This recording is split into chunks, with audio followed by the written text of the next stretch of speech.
네, 안녕하세요. 김원입니다. 최근 제주도, 전남, 경남, 그리고 경북 해안가 지역에 사시는 분들께서 많은 제보 메일을 보내주셨습니다. 내용은 다 공통적이었습니다. 불안감.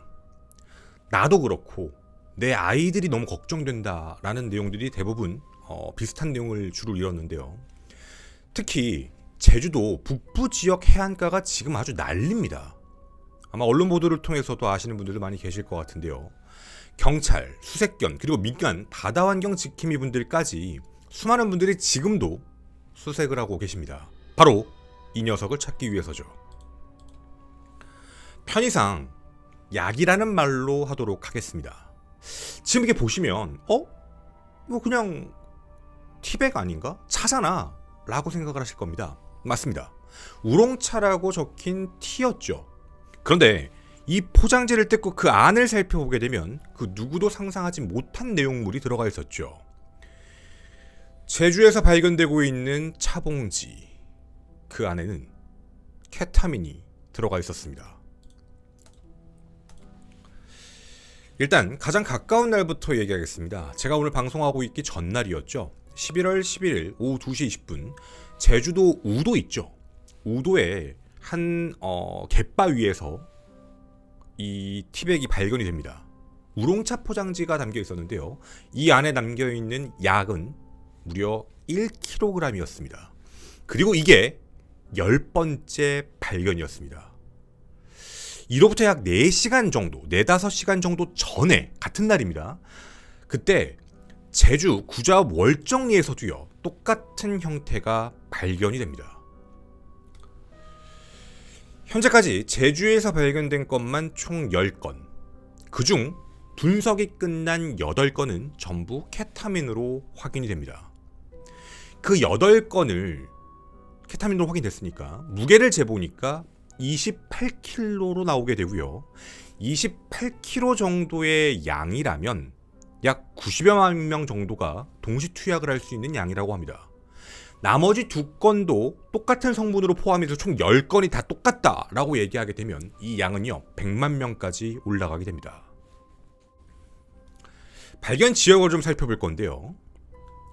9월 29일 서귀포시 성산읍, 그리고 10월 24일 제주시 애월읍, 31일 제주시 조천읍, 11월 1일 건입동 제주항 근처, 4일에는요 제주시 조천읍 신촌리, 11월 7일 제주시 용담포구, 11월 10일에는 제주시 구좌읍 동봉리, 11월 10일 제주시 애월읍.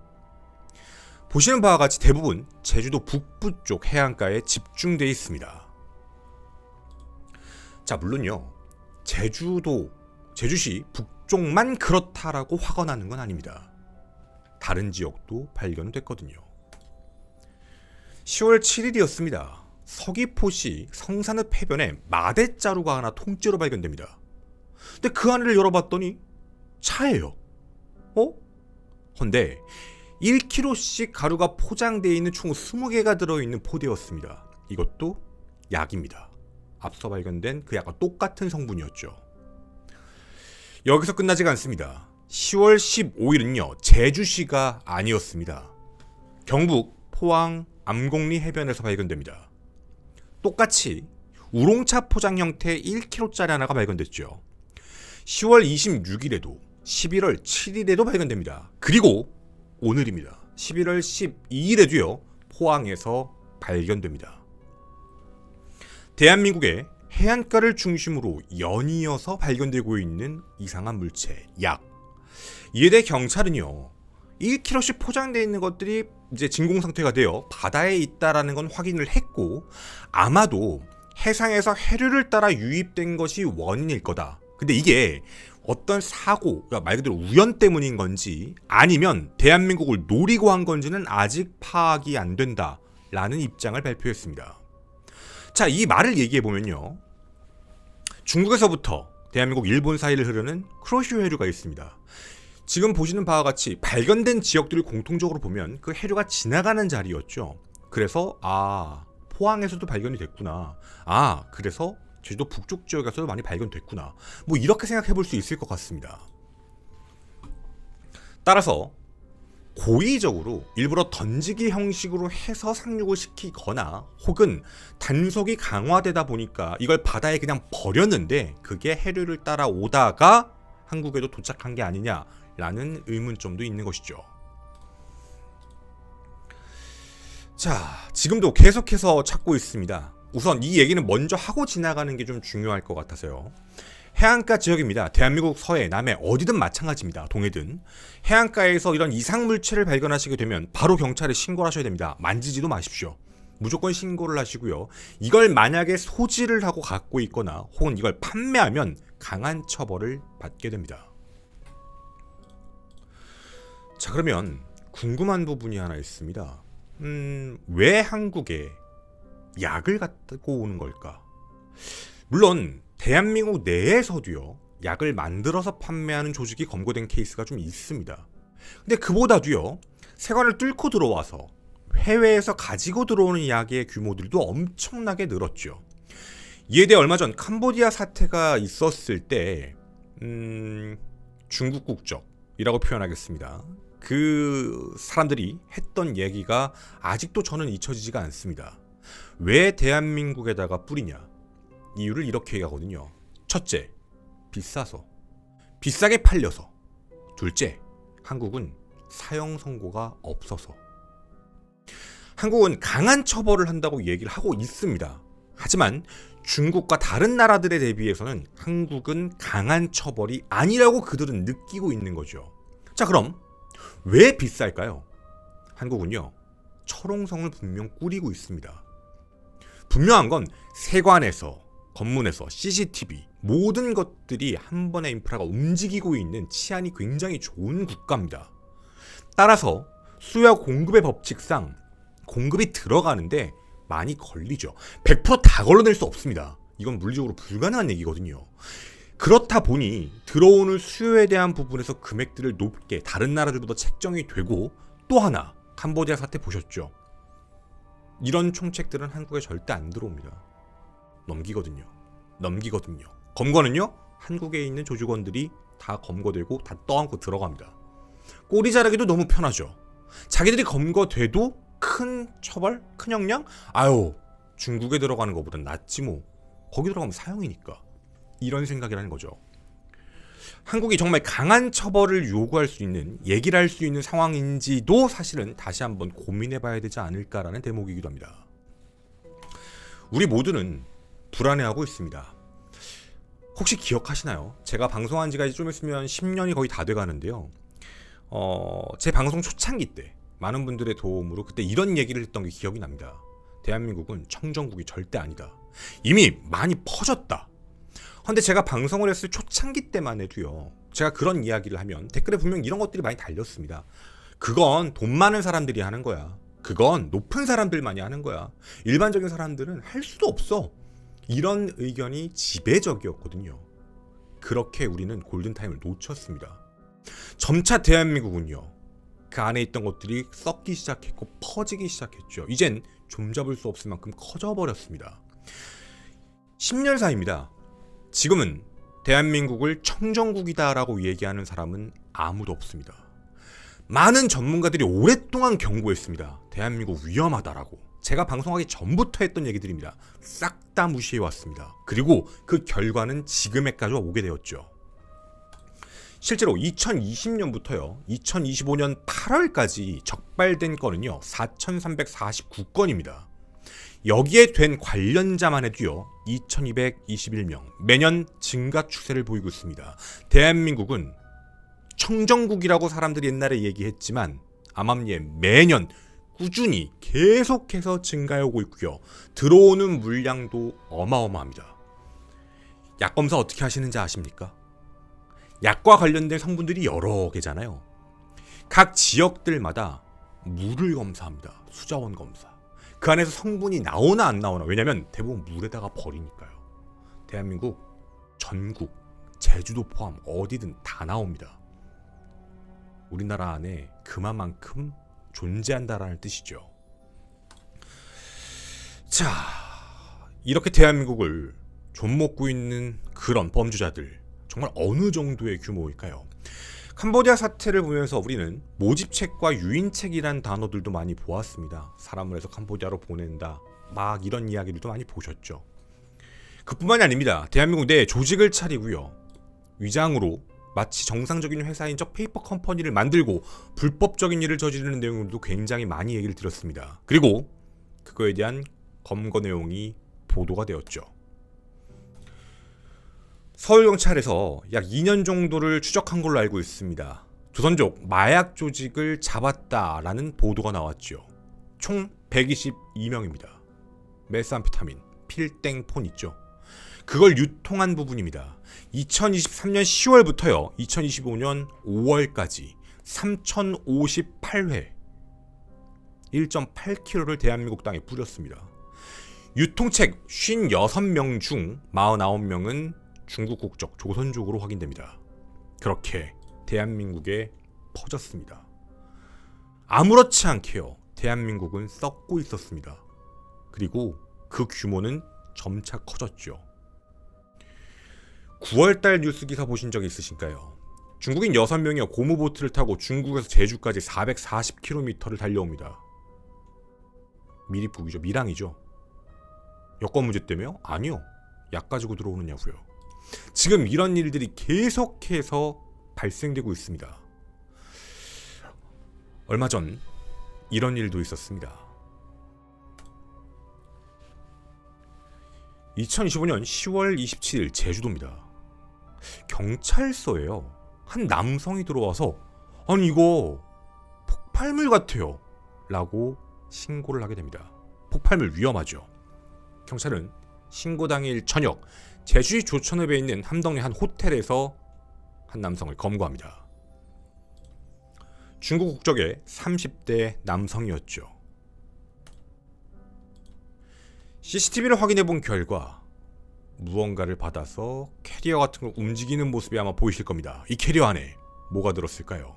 폭탄이었을까요? 이 안에 있는 건 차 봉지로 위장을 한 약입니다. 캐리어에 가지고 와서요 몰래 대한민국에 갖고 들어와 이걸 유통하려고 했던 혐의로 검거가 된 것이었죠. 태국에서 출발했습니다. 골든 트라이앵글, 캄보디아 기억나시죠? 그쪽에서 출발해 싱가포르를 거쳐 제주도로 들어왔습니다. 그리고요 이 범죄자는 이렇게 말을 합니다. 저 그거 뭔지 몰랐어요. 모두 하는 얘기입니다. 그냥 갖다 주면 된다라고 얘기를 해서 갖고 온 건데 다 이런 식입니다.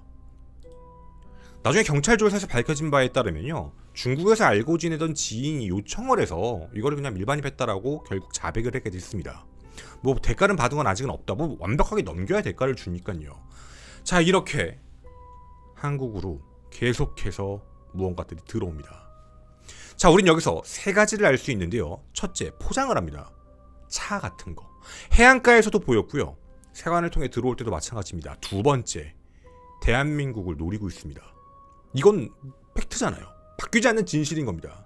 동남아시아를 근거지로 해서요 한국도 그 대상에 올랐다는 얘기입니다.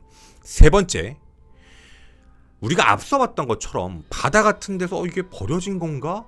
아니면 이거 보낸 건가? 라고 의심이 가는 것들도 있지만 대부분 대한민국에 들어오는 경우들은 항구를 통해서 혹은 비행기, 세관을 통해서 들어오게 됩니다. 자 이렇게 얘기하면요 야 세관 미친 거 아니야? 이걸 왜 발견을 못해? 라고 하실 수도 있는데요 대한민국 세관 수준은 전 세계적입니다. 높은 수준입니다. 그런데 모든 사람들을 다 완벽하게 검토하는 게 어렵다라는 단점이 있습니다. 잘 기억해 보십시오. 여러분 비행기를 타실 때 한국에 입국할 때를 한번 기억해 보시면 제일 좋을 것 같습니다. 한국에 입국을 할 때 짐검사를 따로 하나요? 한국에서 짐검사, 외국에서 한국으로 들어올 때 그쪽에서 먼저 하게 돼 있죠. 그리고 한국에 들어올 때 이상하다, 무언가 리스트에 있는 사람이다, 무언가 좀 불법적인 걸 하고 있다, 아니면 자주 빈번하게 추구한다라고 하면 랜덤으로 잡아서 열어 확인해 봅니다. 그런 식의 시스템인 거지 들어오는 모든 사람들을 다시 조사한다. 입장을 바꿔보자고요. 하루 동안 대한민국에 들어오는 비행기가 몇 대일까요? 인원은 얼마나 될까요? 한국인은 얼마나 될까요? 매번 모든 사람들을 정확하게 넣어 세관 검사를 하기 시작을 하게 되면 그 뒤에 모든 비행기들이 딜레이가 걸립니다. 이건 부산 항도 마찬가지입니다. 컨테이너를 실은 선적들이 계속 들어오는데 모든 컨테이너 수만 개를 다 열어서 확인한다. 불가능합니다. 해서 이런 세관 관련된 부분들에서 저희가 인터뷰하고 내용을 확인해 본 결과 대부분 만약에 찍어서 열었는데 세관 같은 경우에서 만약 그 안에서 약이 나온다. 로또 맞을 확률. 대부분은 첩보, 제보에 의해서 이루어진다. 혹은 이상할 정도로 뭔가 이상한 움직임, 행적, 너무 빈번하게 다른 나라를 왔다 갔다 했다. 뭐 이런 식의 시스템일 때 다시 한번 검사하는 것 빼고는 보통 일반적인 사람들은 다시 짐 검사를 하는 경우들이 드물다라는 뜻이죠. 자, 이렇게 노리고 보내고 있는 부분입니다. 자, 그럼 궁금합니다. 한국에 어떤 수를 써서라도 보내려고 하고 있는 조직들이 존재한다. 이거 한국에 하는 신종수법일까요? 언론 보도에 신종수법이라고 뜨더라고요. 그런데요, 이거 이미 오래된 수법입니다. 어디에서요? 캄보디아요, 미얀마요, 베트남이요, 필리핀이요. 이미 동남아에서 시작됐던 일입니다. 최소로 잡아도 2021년 이전부터 있었던 일입니다. 보여드리겠습니다. 자, 이 사진 확대해서 보시면 눈에 많이 띄는 거 하나 보이시지 않나요? 케타민 패키징 디자인이라고 적혀있는 4개 중에 오른쪽 거 보시면 어디서 많이 본 거, 왼쪽 것도 어디서 많이 본 거 같은 생각이 드실 겁니다. 네, 이미 존재했던 방식입니다. 국제기구에서도요, 이미 경고를 하고 있었습니다. 캄보디아 해안에서 465kg이 발견됩니다. 캄보디아, 태국, 미얀마, 베트남, 뭐 골든 트라이앵글이라고 부르는 그 지역에서 생산을 하거든요. 그리고 뿌려댑니다. 그 범죄 단지들에서요. 그걸 포장을 할 때 우롱차 같은 걸로 포장하는 경우들은 이미 예전부터 있었던 겁니다. 실제로 2022년에 캄보디아에서 1년 동안 압수한 양이 어느 정도 된다고 생각하십니까? 1년 동안 압수한 겁니다. 1년간 13.5톤입니다. 케타민 13.5톤이요. 우리나라에 20-30kg만 들어와도 난리가 나는 일인데 13톤이 생산되고 있다는 얘기입니다. 물론 그 이상이죠. 전량을 다 가져간 게 아니니까 13.5톤도 생산의 일부인 겁니다. 다 어디로 가죠? 전 세계로 뻗어나가는 겁니다. 자, 이렇게요. 베트남, 라오스 같은 국경단지에서도 계속적으로 검거가 됩니다. 많이 보신 모양인 거죠. 자, 유추를 할 수 있습니다. 아, 그쪽에서 만들어지고 있구나. 그걸 비행기를 타거나 혹은 배로 보내거나 한국에 보내는 경우들도 있구나. 근데 왜 한국 해안가에서 발견됐지? 왜 버려졌지? 여러 가지 경우의 수입니다. 진짜 던진 걸 수도 있지만 그렇다고 치기에는 좀 애매하고요. 버렸다라고 본다면 뭔가 수색을 받을 수 있으니까 무서운 마음에 범죄 조직들이 던진 게 해안가로 왔을 가능성도 분명히 있습니다. 자, 그런데요, 우린 한 가지 알아야 될 게 있습니다. 그걸 왜 버리냐? 범죄 조직들이 그걸 왜 버렸지? 걔네들 그거 팔아야 되는 거 아닌가? 버려도 됩니다. 제가 아까 말씀드렸죠. 세관도 걸릴 거 예상하고 보내는 겁니다.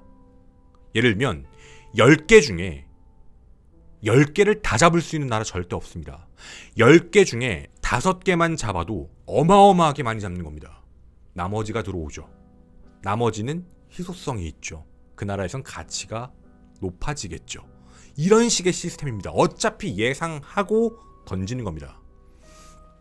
통상적으로요, 한국 안에 겉으로 드러난 것보다 실제 암암리에 있는 것들까지 얘기를 하면 보통 10배 정도의 이야기를 하게 됩니다. 만약 20kg에 대한 얘기가 있다면 200kg가 들어왔을 가능성도 있다라는 표현을 쓰거든요. 혹자는 제보를 받았는데 이런 얘기를 하더라고요. 저거 눈돌리기다. 일부러 던지는 경우들도 있다. 그쪽 보안 빡세게 하니까 딴 데로 가려고. 김해국제공항, 김포국제공항 이런 식으로 돌리기 위해서 그런 경우들도 있다. 뭐 저도 정확히 알 수 없죠. 그냥 제보 내용을 토대로만 말씀을 드리는 부분입니다. 자, 이렇게 어마어마하게 만들어서 세상에다가 보내고 있는 이 끔찍한 일들, 우리는 이제 한 가지를 더 들어가 봐야 됩니다. 대부분 생산이 되고 있는 것이 태국, 라오스, 미얀마, 골든 트라이앵글, 그 캄보디아 쪽 범죄단지에 대한 이야기죠. 범죄단지, 그 이야기가 이거랑 이제 섞일 겁니다. 실제 사례가 있냐고요? 있습니다. 저희가 캄보디아 건 얘기하면서 이런 말씀을 드렸죠. 얘네가 이제 조직을 다른 데로 보내고 있다. 태국, 라오스, 미얀마, 베트남으로 퍼지고 있다. 뭐 예전에도 있었습니다. 하지만 캄보디아를 집중적으로 잡기 시작하니까 빠져나가기 시작한다고 했죠. 11월 달에 다시 시작한다라는 얘기도 드렸던 걸로 기억을 합니다. 얘네들은 멈추지 않았습니다. 혹시 유인책 홍씨 얘기 기억하십니까? 대학 선배였는데 유인책, 물론 그 더 있었습니다. 다 검거됐고 지금 재판 중인데요.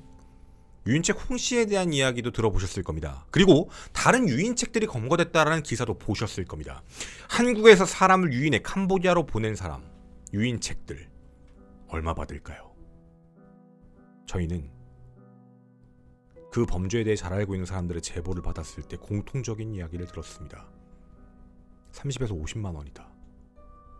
그리고 유인책들은 그걸 주 수입원으로 삼지 않는다. 바로 이겁니다. 당신을 사람으로 보지 않는다. 돈이다. 인신매매. 진화하는 납치 방식과 끝나지 않는 범죄에 대한 부분이죠. 거기엔 모집책, 전달책이라는 것도 존재한다는 뜻입니다. 자, 우리는 많이 알고 있습니다. 지금까지 알려진 방식들 너무 다양한데요. 지인들한테 연락을 해서 납치하는 방식들도 봤고요. 통장 대여를 낚아서 납치하는 방식, 뭐 대출하겠다, 대환 대출을 해주겠다라고 해서 유혹해서 하는 것. 한국에다 사업체를 차려놓고요, 출장 갔다 와라 해서 납치하는 경우들, 뭐 이런 케이스들이 있었죠. 그런데 인신매매와 관련된 부분들에서 범죄자들이 사람을 돈으로 봤을 때 어떤 행동들까지 하는지 충격적인 사건이 하나 발생을 했습니다. 여러분, 혹시 로맨스 스캠 아시나요? 우린 보통 이런 얘기를 합니다. 로맨스 스캠 그거 왜 당해? 아이, 그거를 의심하면 안 되지. 아이, 그거 누가 봐도 돈 달라고 얘기하고 그거 돈만 받고 잠적하고 막 이래버리는데 로맨스 스캠을 누가 당해? 라고 하는 사람들도 분명히 많을 겁니다. 근데요, 로맨스 스캠이 직접적으로 큰 금액을 원치 않으면서 보통 보도와 조금 다른 식으로 접근하면 어떻게 생각하게 될까요? 여러분, 로맨스 스캠이 캄보디아 범죄로 시작됐던 로맨스 스캠인데 이게 다른 범죄로 진화하는 실제 사례, 실제 사건을 하나 말씀드리겠습니다. 범죄자는 이렇게 얘기했습니다. 너희, 우리 얘기죠. 너희는 불법을 운반하는 범죄의 지갑들일 뿐이다. 이런 인식입니다. 얼마 전이었습니다. 2025년 4월 16일 캄보디아 프놈펜 공항에서 출발을 한 60대 남성이 있었습니다. 대한민국 사람입니다. 이 사람이요, 중국 상하이를 거쳐서 그리고 제주도로 입국을 했는데 덜컥 잡혔습니다. 제주에서요, 세관이 뭔가 이상하다라고 판단했거든요. 이 사람 왜 이렇게 빈번하게 자꾸 왔다 갔다 하지? 출국은 인천에서 했는데 왜 이 사람이 제주로 들어왔지? 저 와보세요 하고 가방 검사를 해본 겁니다. 까봤거든요. 그 안에서 필로폰 2.9kg이 나오게 됩니다. 한화 2억 9,800만 원 상당입니다. 약 3억 원 상당의 어마어마한 양의 약을 들고 한국으로 들어온 겁니다. 이 남성은 이런 주장을 하게 됩니다. 저 이거 그건 줄 몰랐어요. 아니, 저랑 같이 사업 얘기하는 한 여자가 있는데 그 사람이 25만 달러를 같이 나누기로 했는데 이 선물을 가지고 제주에 있는 모 은행, 그 지점에 있는 관계자에게 전해주면 된다라고 해서 난 이거 가지고 온 거예요 라고 주장을 하게 됩니다. 자, 이 남성이요, 진짜 몰랐을까요? 이게 어떤 사건이었을까요? 실제 사건입니다. 이 남성이 얘기하고 있는 A라는 여성 누구일까요? 때는 2022년입니다. 로맨스 스캠으로 시작됩니다. 시리아 파병 미국 간호사라고 얘기를 했고요. 한국 사람들을 잘 알고 싶다라는 걸로 이들은 연락을 하기 시작합니다. 그런데 그 연락이 있죠, 여러분. 거의 1년에 가까운 시간이었습니다. 금전 요구요? 없었습니다. 무섭죠? 꽤 오랜 시간이었습니다. 그러다가 2023년 2월에 성명불상의 한 남성을 갑자기 얘기를 합니다. 이 사람이 내 재산에 대해서 관리를 하고 있는 사람이야 라고 소개해줬거든요. 해서 한국인 남성 김 씨는요, 그 남성과 어떤 남성인지 모르지만 연락을 하게 됩니다. 근데 그 남성은 충격적인 얘기를 하죠. 그 시리아 파병된 그 여성이 약 2,500만 달러, 하나 366억 원입니다. 이 돈이 있는데 오산에 있는 공군기지로 이걸 가져가게 될 거니까 경비를 좀 보태달라는 요청을 하게 됩니다. 이때 한화 280만 원을 김 씨는 보내게 되죠. 하지만 당연히 나타나지 않았습니다. 뭐 맨날 나오는 그 레파토리죠. 그리고 그 이유였습니다.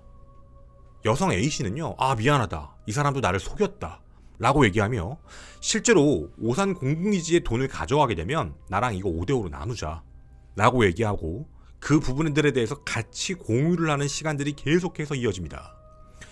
그러다가 한참 시간이 지나서요, 경비 얘기가 잘 먹히지 않습니다. 돈을 안 줬던 거죠. 피해자는 의심한 겁니다. 이때 당시까지만 해도 피해자였죠. 김 씨는 아 이거 돈 주면 로맨스 스캠 같은데? 의심 가는데? 이해 안 가는데? 하고 무시했던 겁니다.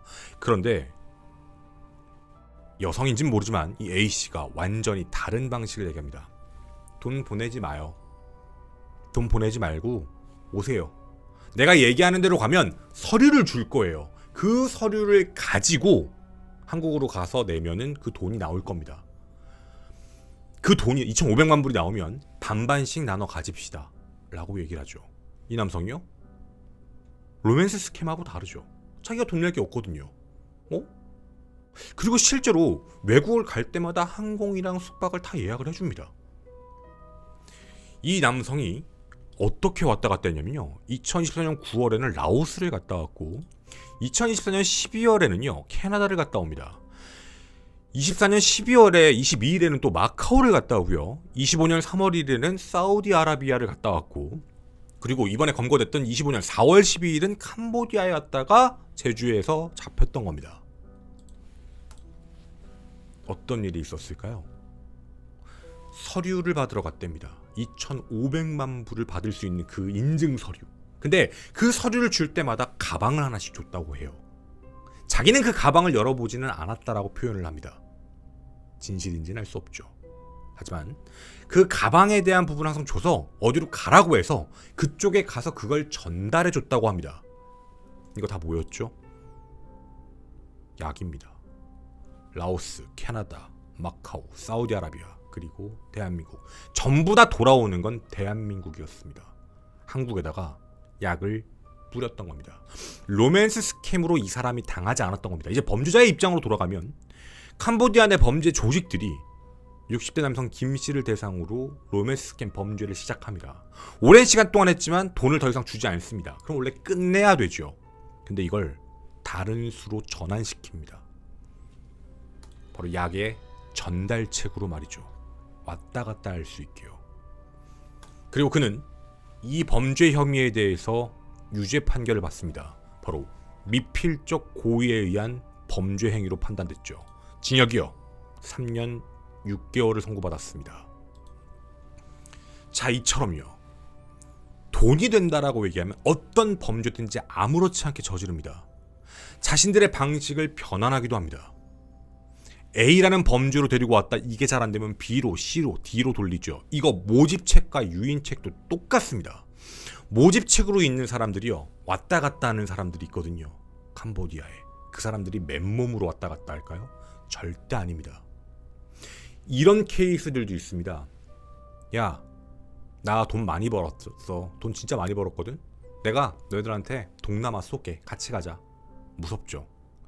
여러분 대학 선배나 잘 알고 있던 선배가 이러면 따라가실 건가요? 의심하실 건가요? 따라갑니다. 놀아요. 특히 이때는요. 야, 우리 뭐 캄보디아나 태국 같은 데 갈 건데 다 가고 싶어 하니까 단톡방에서 일단 안 가본 사람, 야 최근에 해외여행 5년 동안 안 가본 사람 얘기해봐봐. 그런 사람들만 데려갑니다. 먹을 거 사줍니다. 놉니다. 그리고요 하나씩 쥐어줍니다. 갖고 들어오게요. 그거 걸리면 범죄입니다. 걸리든 안 걸리든 사실 범죄죠. 그거 한 번도 오랜만에 이렇게 자주 외국 나갔다 왔다는 사람들은 검사하지만 아닌 사람들은 웬만하면 통과시키니까 노린 거죠. 그리고 만약에 잡혔다? 바로 뭐하죠? 꼬리 자르기 합니다. 범법자 되는 겁니다. 가만히 있다가요. 절대로 하지 마십시오. 이런 범죄 행위에 대해서 아무렇지 않게 생각하는 사람들이 너무나 많습니다. 그리고 조직적으로 움직이고 있습니다. 타겟은요, 대한민국도 분명히 포함됩니다. 처벌이 낮기 때문에, 꼬리 자르기가 쉽기 때문에, 그리고 안에서 비싸게 팔리기 때문에 우리가 할 수 있는 역할이요, 국가가 할 수 있는 역할도 분명히 있습니다. 하지만 우리가 할 수 있는 역할은 단 하나입니다. 관심도 가지지 말아야 할 것들입니다. 혹시라도 하고 계시거나 할 생각 있으신 분들이 계시다면 멈춰 주십시오. 저는 약하는 사람 새끼로 안 봅니다. 솔직히 인간답지가 못합니다. 얼마나 약하면, 얼마나 자기 자신에 대해서 자신감도 없고 그렇게 피폐하게 살면 소소한 행복을 누릴 자신이 없어서 그런 의약품에 의존하게 되는지 도무지 이해 안 갑니다. 그리고 이 짓거리 하다가 결국에는 범죄는 진화하게 되고 범죄의 늪에 빠지게 됩니다. 당신의 결과는 전과자, 당신의 집은 교도소가 될 겁니다. 각국의 노력과 우리의 노력도 분명 필요하다라는 생각입니다. 모두 조심하셨으면 좋겠습니다. 끝으로 저희 김원TV에서는요, 황하나 씨에 대한 제보를 받고 있습니다. 지금 현재 저희는 상당히 깊은 부분들까지 제보를 받고 알고 있는 상황이어서 좀 더 구체적인 제보를 기다리고 있습니다. 최측근 혹은 황하나 씨와 함께 필리핀, 라오스, 미얀마 측 혹은 태국에서 함께 거주했거나 함께 대화를 나누면서 이야기를 나눴던 분들의 연락을 기다립니다. 또한 필리핀 관련 약과 관련된 조직, 특히 한국인 조직에 대해 아는 분들의 제보 또한 기다립니다. 그리고 이들의 연결고리도 알고 계신 분들의 제보를 기다리겠습니다. 저는 김원이었습니다. 감사합니다.